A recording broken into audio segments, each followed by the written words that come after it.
Bienvenidos, estamos a continuar con el libro de Génesis.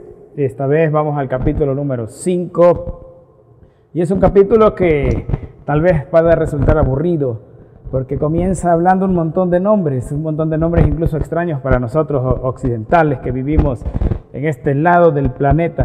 Se nos hace un poco complicado y tal vez raro de pronunciar estos nombres, y también algunas veces, no sé si le ha pasado, pero algunas veces llegamos a la Biblia y hay un montón de nombres, hay genealogías, hay y tal, Dios luz a tal y así sucesivamente. Y a veces saltamos esas partes porque no nos parecen importantes y además porque nos parecen aburridas. Sin embargo, la Biblia, todo lo que tiene escrito ahí, lo tiene por una razón. Hay una razón por la cual esos nombres están allí. Y este día pues vamos a ver un poco acerca de lo que está escrito en Génesis capítulo 5. Pero antes, oremos. Señor, gracias por tu palabra y gracias por la oportunidad que nos das de poder, Señor, pues estudiarla, de poder aprender, y te pido que nos muestres aquellas cosas que tú quieres para nuestras vidas, Señor, y que la pongamos por obra también. En el nombre de Jesús. Amén. Bien, como decíamos entonces, antes de empezar a leer Génesis 5, debemos entender que del capítulo 1 hasta este capítulo número 5 es una sección, y luego, a partir del siguiente estudio, el capítulo 6 y más adelante, habrá otra sección diferente del libro de Génesis. Pero las genealogías, como decíamos, pueden ser en realidad muy instructivas, porque nos hablan del carácter histórico de las Escrituras también. Nos habla de una línea de sucesión consecutiva, nos dice de dónde vino una persona también. Entonces son importantes porque son un testimonio de cada persona en la tierra. Así como nosotros venimos de un padre, nuestro padre de otro padre y así sucesivamente, pues en la Biblia también nos describe un linaje de esa manera. Y vamos a empezar con los dos primeros versículos de Génesis 5. Este es el libro de las generaciones de Adán. El día en que creó Dios al hombre, a semejanza de Dios lo hizo. Varón y hembra los creó y los bendijo. Y llamó el nombre de ellos Adán, el día en que fueron creados. Ahora vamos a ver que en el capítulo anterior vimos la línea a una descendencia a través de Caín, pero ahora nos habla desde Adán una vez más. Veremos la línea de descendencia de Adán, pero a través de su hijo Set. Recuerde que Dios le dio a Set después de que Caín mató a Abel. Pero hay un énfasis en esta porción, hay un énfasis en una palabra, y es la palabra crear. Porque habla del libro de las generaciones de Adán, claro, pero habla de que Dios creó al hombre, de cómo lo hizo a semejanza de Dios, luego que lo hizo varón y hembra, y que los creó de esa manera, y que él llamó el nombre de ambos, de varón y de hembra, Adán. Es decir, la humanidad entera en ese momento se llamaba Adán. Tal vez eso no les guste a las feministas, pero es lo que la Biblia nos menciona en este primer capítulo. Y vamos a continuar entonces, los versículos 3 al 8, dice de la siguiente manera: y vivió Adán 130 años, engendró un hijo, a su semejanza, conforme a su imagen, y llamó su nombre Set. Y fueron los días de Adán después que engendró a Set 800 años, y engendró hijos e hijas. Y fueron todos los días que vivió Adán 930 años, y murió. Vivió Set 105 años, y engendró a Enós.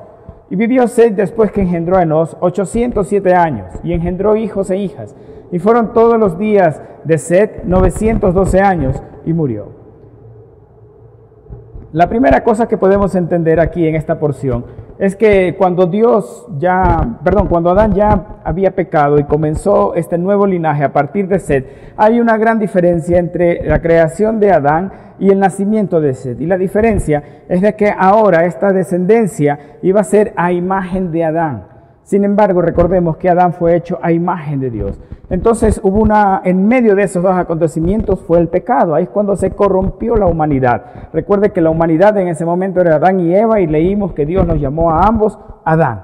Entonces, después de esta corrupción del pecado, el ser humano ya no está totalmente a imagen de Dios, sino que ahora estamos hechos a imagen de Adán, de un hombre pecador. Y de ahí en adelante nuestra naturaleza realmente ha manifestado pecado.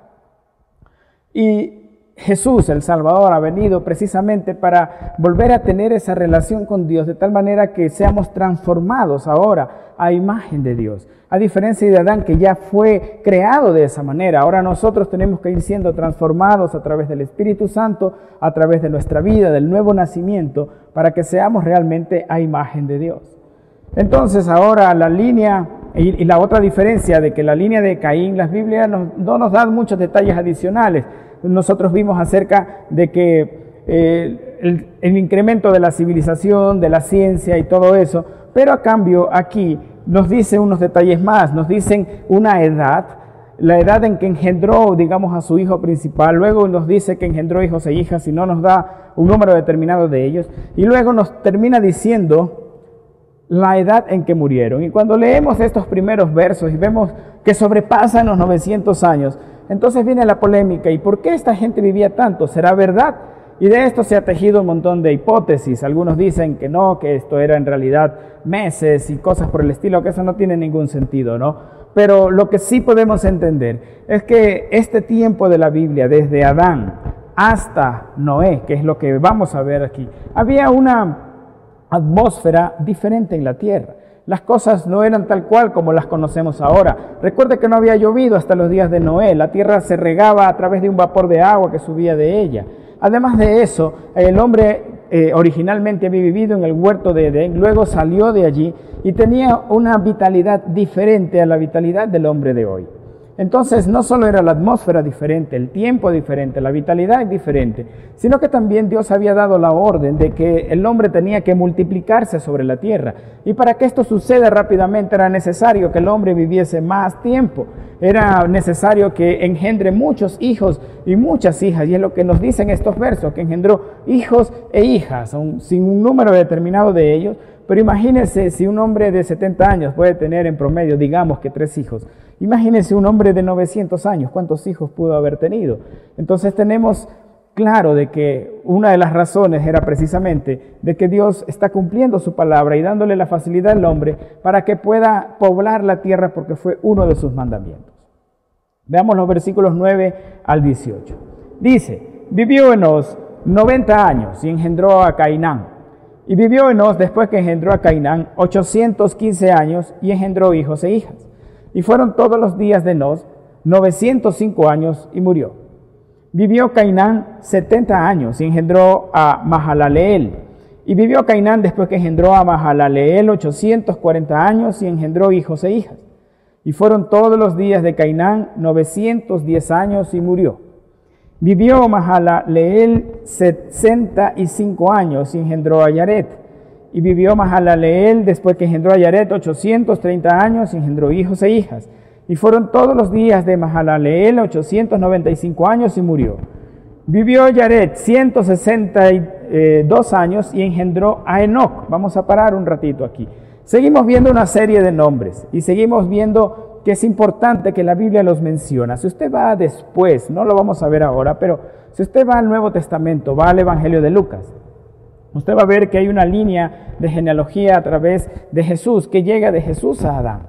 Y luego también si usted lee la genealogía a través de Mateo, usted va a ver de que está dividido en secciones para conectar a Jesús con Abraham. Pero al final del Evangelio, de la genealogía que da Lucas, está estableciendo lo que nos interesa ahora, esa relación que hay desde Jesús hasta el principio de los tiempos. Incluso su genealogía termina diciendo hijo de Adán, hijo de Dios, porque precisamente Adán vino directamente de Dios, creado directamente por él. Entonces muchos de estos nombres usted los va a volver a leer en el Evangelio de Lucas, en el capítulo número 3 o 6, no estoy seguro, pero básicamente ahora lo que vamos a entender es de que estos nombres son importantes porque cada uno de ellos nos va mostrando esa línea directa a través de Set, a través de este hijo de Adán que fue dado en recompensa, o digamos en sustitución, porque es lo que significa su nombre, después de la muerte de Abel. Y vamos a leer ahora los versículos 19 al 21 y nos vamos a comenzar a enfocar en uno de los nombres más interesantes y uno de los mayor trayectoria, que es el nombre de Enoc. Acabamos de leer de que fue hijo de Yared. Y continuamos, versos 19 al 21. Dice, y vivió Yared después que engendró a Enoc 800 años y engendró hijos e hijas. Y fueron todos los días de Yared 962 años y murió. Vivió Enoc 65 años y engendró a Matusalén.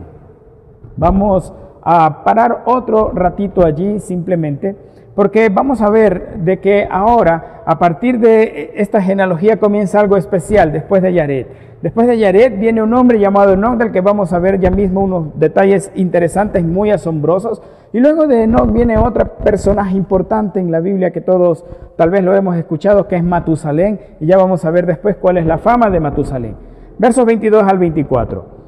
Y caminó Enoc con Dios, después que engendró a Matusalén, 300 años, y engendró hijos e hijas.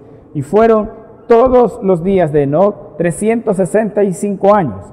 Caminó pues Enoc con Dios y desapareció porque le llevó Dios. Este personaje Enoc, la Biblia no dice mucho acerca de él, pero lo poco que dice acerca de él es demasiado trascendental. En solo pocos versos de la Biblia se encuentra este nombre y lo vamos a ir desarrollando ahora. Pero él dejó un testimonio tan perdurable que miles de años después estamos hablando de él. Y además debemos entender el contexto en el cual este hombre vivió. Si nosotros nos adelantamos un poquito como spoiler, digamos, al capítulo número 6, los versos 5 y 6 dice: Y ve Jehová que la maldad de los hombres era mucha en la tierra, y que todo designio de los pensamientos del corazón de ellos era de continuo solamente el mal. Y se arrepintió Jehová de haber hecho hombre en la tierra y le dolió el corazón. Estamos viendo de que cada uno de estos personajes vivió más de 900 años y entre ellos lograron conocerse, ya no solamente entre padres e hijos, sino ya nietos, bisnietos, tataranietos, y porque vivían tanto tiempo que pasó eso. Y luego en el siguiente capítulo nos da un detalle de que a pesar de que era parte de la descendencia de Set, la tierra en general se había corrompido. Recuerde que no era solo la línea de Set. Vimos también anteriormente que venía la línea de Caín y había un conflicto, y al parecer la línea de Caín, que era la línea que no teme a Dios, era la que estaba predominando sobre la tierra porque el pecado se había proliferado sobre la tierra. Y es precisamente lo que hoy también sucede. El pecado se está proliferando en la tierra de una manera tremenda, de una manera exponencial. Y cada día podemos ver noticias que van aprobando leyes en contra de Dios. Recientemente, por ejemplo, hay una ley que se aprobó en Argentina acerca del aborto. Es legal ahora abortar en Argentina, es legal matar a un inocente en Argentina. Entonces vemos que cada vez hay cosas que están surgiendo y el pecado está tomando más cuerpo. Pero en medio de ese tiempo, Enoc hizo la diferencia también. Porque la Biblia comienza diciendo que Enoc caminó con Dios. Entonces debemos primeramente preguntarnos, como cristianos, ¿qué significa caminar con Dios? Y por supuesto debemos aprender a hacerlo. En este pasaje de Génesis 5 y en estos versos del 21 al 24, aparece 2 veces esta palabra caminar. Y esta palabra viene del hebreo halak y se refiere principalmente a alguien que transita o se guía por una senda que conduce a un objetivo determinado. ¿Qué quiere decir? En este sentido uno puede entender que este versículo no solo se trata de caminar con Dios, sino se trata de caminar en pos de Dios. No es lo mismo simplemente caminar con alguien que caminar siguiendo a alguien, que caminar de la manera en que imitamos al original. Eso es lo que está pasando realmente con Enoc y es lo que la Biblia nos quiere decir. ¿Y qué es lo que significa de estar caminando con Dios? Hay 3 cosas en primer lugar. En primera cosa es caminar por fe. Segunda de Corintios 5:7 dice, porque por fe andamos, no por vista. Es decir, nuestros ojos físicos nos sirven para ver tal vez las cosas físicas, por supuesto, por dónde vamos a caminar, para ir al trabajo, para ir a la escuela, etc. Pero en la vida espiritual, la fe es la que nos da esa dirección. Son nuestros ojos que nos dicen por dónde debemos ir, cuál es el camino que Dios ha trazado, cuál es el camino que sí es su voluntad. La segunda cosa que significa es caminar en la luz. En 1 de Juan capítulo 1, los versos 5 al 7 dice, este es el mensaje que hemos oído de él y os anunciamos. Dios es luz y no hay ningunas tinieblas en él. Si decimos que tenemos comunión con él y andamos en tinieblas, mentimos y no practicamos la verdad. Pero si andamos en luz como él está en luz, tenemos comunión unos con otros y la sangre de Jesucristo, su Hijo, nos limpia de todo pecado. Entonces la segunda cosa inmersa aquí es precisamente caminar en la luz. No solamente caminamos por fe, sino que la fe nos ayuda a caminar en la luz. ¿Y qué es caminar en la luz? Precisamente caminar en el Señor, caminar en que no hay tinieblas. Las tinieblas son ese sinónimo de pecado. Estamos tratando de caminar en santidad. Y la tercera cosa que también está inmerso aquí es caminar de acuerdo con Dios. En Amós 3:3 dice, andarán dos juntos si no estuvieren de acuerdo. No puede haber un acuerdo si dos personas piensan diferente, ¿verdad? Hay personas que quieren caminar con Dios, entre comillas, pero realmente quieren obedecer una parte y otra parte de la Biblia no. O quieren simplemente decir, Dios cuida esta parte de mi vida o transforma esta parte, pero esta otra parte no, esa déjala tal como está. Yo he escuchado muchas personas dicen, no, yo creo en Dios a mi manera, etcétera. Pero no se trata de eso. Para poder andar con el Señor, para caminar con Él, necesitamos estar de acuerdo con su palabra, de acuerdo con su voluntad, porque eso es precisamente parte de lo que significa caminar con Dios.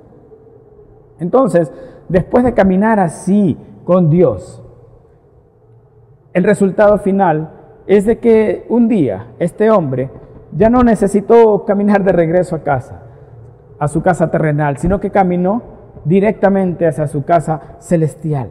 Precisamente lo que el texto de Génesis nos dice, que desapareció porque Dios lo llevó directamente.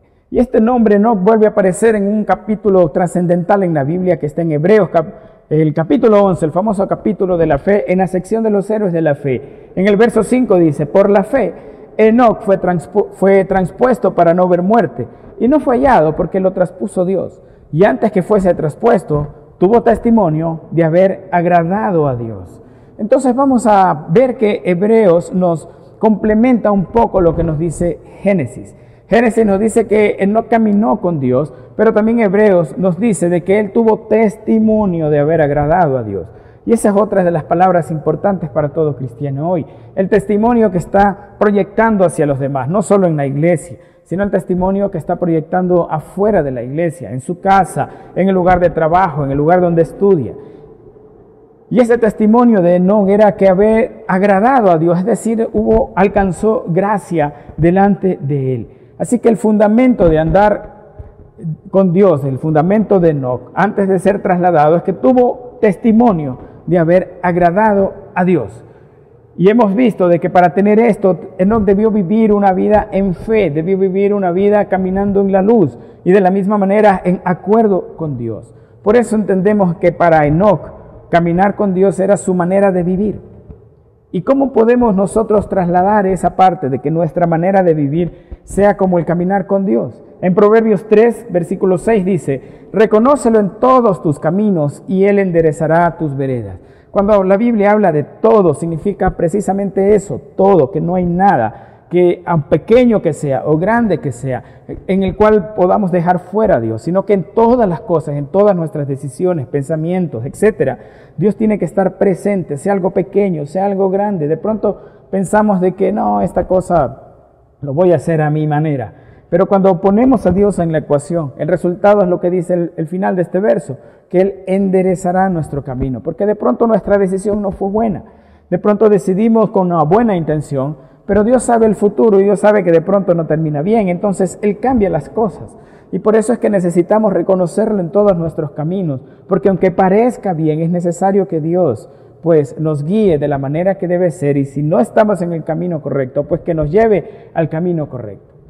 Otra cosa importante que vamos a ver aquí de Enoc es que este cambio que la Biblia dice, este caminar con Dios, ocurre después de un relato. Ocurre después que nació su hijo llamado Matusalén. La Biblia dice eso, que primero nació Matusalén y luego dice que Enoc comenzó a caminar con Dios. No podemos decir de pronto es que antes de Matusalén Enoc no caminaba con Dios. No lo sé porque la Biblia no lo dice, pero sí dice que después de ello sí. ¿Y por qué es lo importante? Porque un hijo cambia las cosas. Cualquiera que luego ya es padre se da cuenta de que toda su vida se ve transformada a partir de que es padre o a partir de que es madre. Entonces sus metas comienzan a cambiar, su planificación para la vida comienza a cambiar, porque ya no son solo dos, ahora tiene un hijo, tiene una descendencia a quien cuidar y a quien dar un ejemplo también. Entonces esta es otra de las cosas que Enoc tuvo. A partir del nacimiento de Matusalén, la Biblia comienza a darle este detalle de que caminó con Dios, porque él necesitaba también enseñar a su hijo acerca de caminar con Dios. Así que Matusalén precisamente fue testigo de cómo su padre caminaba de esta manera, de cómo su padre era un hombre de fe, de cómo andaba en la luz y de cómo estaba de acuerdo con Dios. y asimismo como consultaba a Dios posiblemente en todas las cosas. ¿Cuáles son las evidencias de poder caminar con Dios? Colosenses capítulo 1, verso 10, dice, para que andéis como es digno del Señor. Aquí hay 3 cosas. Agradándole en todo, llevando fruto en toda buena obra y creciendo en el conocimiento de Dios. El apóstol Pablo nos enseña aquí 3 maneras interesantes de poder darnos cuenta de que estamos viviendo de una manera en que caminamos con Dios.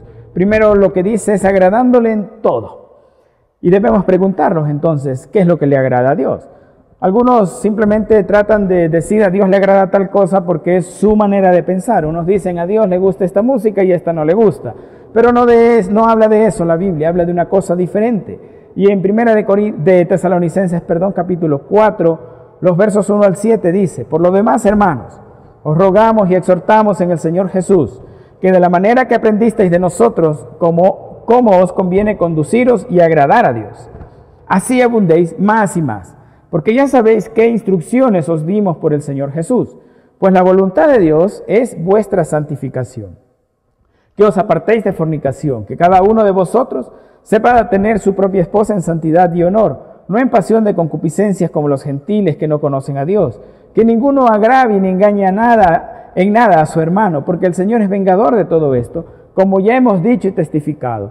Pues no nos ha llamado Dios a inmundicia, sino a santificación. El resumen de estos versículos es que la voluntad de Dios, lo que le agrada a Dios precisamente, es que busquemos la santificación en nuestra vida. Y este es un tema que últimamente no lo veo muy seguido. La gente no habla de santidad, la gente habla de cumple tus sueños, llega a tus metas, sé feliz, pero la gente no habla de santidad. Y básicamente es uno de los principios fundamentales del cristianismo. La segunda cosa que dice es llevando fruto. Y la palabra fruto, por supuesto, nos hace referencia a algo agradable que podemos agarrar, comer y sentirlo dulce y hasta que nos sirve de alimento. En Efesios capítulo 2, verso 10 dice, porque somos hechura suya, creados en Cristo Jesús para buenas obras, las cuales Dios preparó de antemano para que anduviésemos en ellas. Hablando de este llevar de muchos frutos, una de las cosas que simboliza estos muchos frutos es precisamente nuestras buenas obras. Y no quiero decir que las buenas obras son las que nos van a salvar, no, es al revés, como dice Santiago, es porque ya somos salvos por la fe, es entonces que puedo dar buenas obras. ¿Y por qué es necesario? Mateo 5:16 dice así alumbre vuestra luz delante de los hombres, para que vean vuestras buenas obras y glorifiquen a vuestro Padre que está en los cielos. Hablamos de que caminar con Dios involucra caminar en la luz. Y caminar en la luz significa que somos transparentes también. Así alumbre vuestra luz, dice, que vean los demás, que puedan ver esas buenas obras, ese buen testimonio de la vida de cada uno de nosotros. ¿Para qué? No para glorificarnos a nosotros, sino para que glorifiquen a Dios mismo. Y por supuesto no puede faltar uno de los más importantes, el fruto del Espíritu. Gálatas 5, del 22 al 24 dice, mas el fruto del Espíritu es amor, gozo, paz, paciencia, benignidad, bondad, fe, mansedumbre, templanza. Contra tales cosas no hay ley, pero los que son de Cristo han crucificado la carne con sus pasiones y deseos. Lo que nos está diciendo ahora la Biblia es que el Espíritu Santo es que nos va a generar ese fruto, pero para que esto pueda pasar, nosotros debemos ser llenos de Él. Yo le pregunto entonces, después de haber leído estas 2 porciones primeramente, si estamos realmente viviendo una vida de santidad, al menos tratando de santificarnos cada día, de dejar cada día el pecado y vivir en santidad. Y la segunda cosa, si estamos o no dando frutos. ¿Cuáles son los frutos que usted ha dado? ¿Y cuándo fue la última vez que dio uno? Y de acuerdo a Gálatas, ¿estamos dando de pronto este fruto del Espíritu que es todo en conjunto? Y la tercera cosa que dice, pues, es crecer en el conocimiento de Dios. Y esto se logra, por supuesto, a través del estudio de la palabra de Dios. La palabra de Dios no solo es nuestra fuente de alimento espiritual, sino que nos ayuda a conocerle a Él, a conocer quién es Dios, a conocer por qué decide de esta manera o de otra manera, cuál es la voluntad de Dios, cómo reacciona Dios. Y el conocimiento exacto de su palabra es precisamente lo que nos hace cristianos maduros y espirituales también. No nos hace espirituales el decir, yo siento a Dios. Nos hace espirituales estar llenos del Espíritu, por supuesto, y conociendo su palabra. Entonces la pregunta es, ¿qué tan espirituales somos en ese sentido? ¿Qué tanto conocemos realmente a Dios? Segunda de Pedro, capítulo 3, verso 18 dice, antes bien, creced en la gracia y el conocimiento de nuestro Señor y Salvador Jesucristo.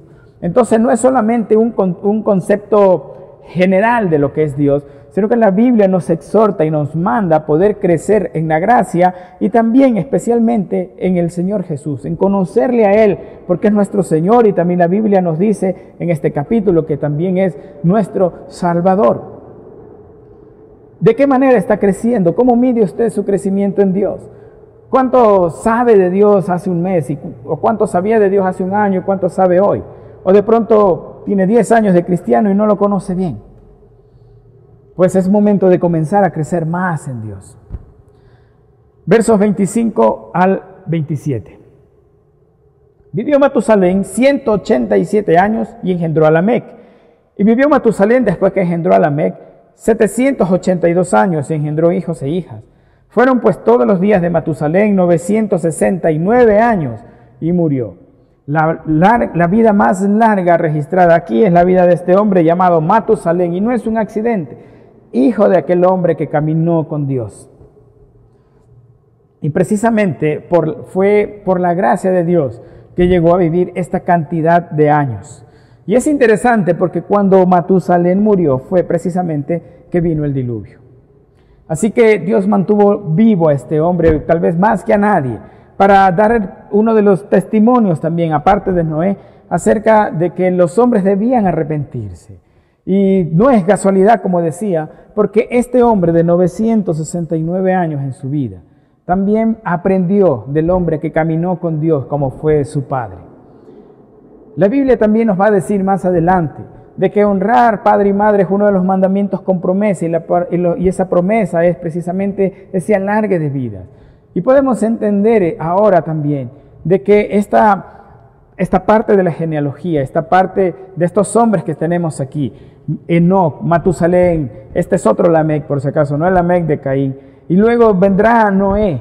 Hay una línea bastante piadosa y por eso podemos entender por qué Dios también eligió a Noé, porque vino de este linaje, vino de esta parte, precisamente de este hombre que hizo la diferencia, porque de todos los demás que usted va a leer aquí, solo dice que engendró hijos e hijas, que vivieron tal cantidad de años, pero se detiene más en la vida de Enoc, porque el ejemplo de él, aunque esos pocos versos, esas pocas palabras, trasciende hasta el día de hoy.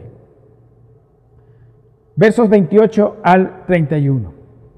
Vivió Lamec 182 años y engendró un hijo y llamó su nombre Noé, diciendo, este nos aliviará de nuestras obras y del trabajo de nuestras manos a causa de la tierra que Jehová maldijo. Y vivió Lamec después que engendró a Noé 595 años, engendró hijos e hijas, y fueron todos los días de Lamec 777 años y murió. Siendo Noé de 500 años, engendró a Sem, a Cam y a Jafet. ¿Qué podemos entender aquí? Hay otra pequeña diferencia aquí entonces. Ahora venimos hasta Lamec, pero cuando Lamec tiene a su hijo llamado Noé, hay un paréntesis y hay unas palabras de su padre. Dice, este nos va a aliviar del trabajo y obra de nuestras manos a causa de la tierra que Jehová maldijo. Recordemos de que esta maldición vino a partir de Adán. Y la tierra, como vimos hace un rato, y nos va a decir el capítulo 6, se había corrompido de una manera increíblemente grande. Entonces Lamec entendió que Dios iba a hacer un cambio a partir de Noé. Y eso lo veremos después. Pero Dios va a hacer un cambio cuando ve estas cosas. La tierra se estaba corrompiendo y Dios decidió parar todas estas cosas y comenzó a dar una nueva oportunidad al hombre de una manera diferente. Pero podemos entender de que a partir de esta línea que estamos viendo ahora, Dios comenzó a preparar el camino para ese cambio. El cambio final de esto iba a ser Jesucristo, pero antes de Jesucristo, uno de esos cambios iba a ser este hombre llamado Noé. Y luego la Biblia nos va a decir acerca de sus tres hijos, Sem, Cam y Jafet. Luego veremos qué es lo que pasa con ellos. Pero si estas líneas genealógicas, si estas genealogías son consecutivas, entonces Set murió cuando Noé tendría 14 años. Imagínense eso. Pudo conocer Noé probablemente al hijo de Adán. porque la cantidad de años que vivieron fue enorme. Pero hay un común denominador en todo esto. Y el común denominador, a excepción de Enoc, es de que todos estos hombres terminan su genealogía con esta frase: y murió. Todos ellos murieron, y ese es el énfasis abrumador de Génesis 5, que todos ellos estaban bajo la maldición del pecado. Recuerde, hijo, a partir de Seth dice, a la imagen de Adán, a la imagen de aquel hombre que precisamente permitió que el pecado entrara, y la paga del pecado es muerte. Por lo tanto, cada una de estas personas murió. Pero la buena noticia es que en Cristo, en cambio, tenemos vida, y la palabra nos dice en Juan 10:10, el ladrón no vino sino para hurtar y matar y destruir. Yo he venido para que tengan vida y para que la tengan en abundancia.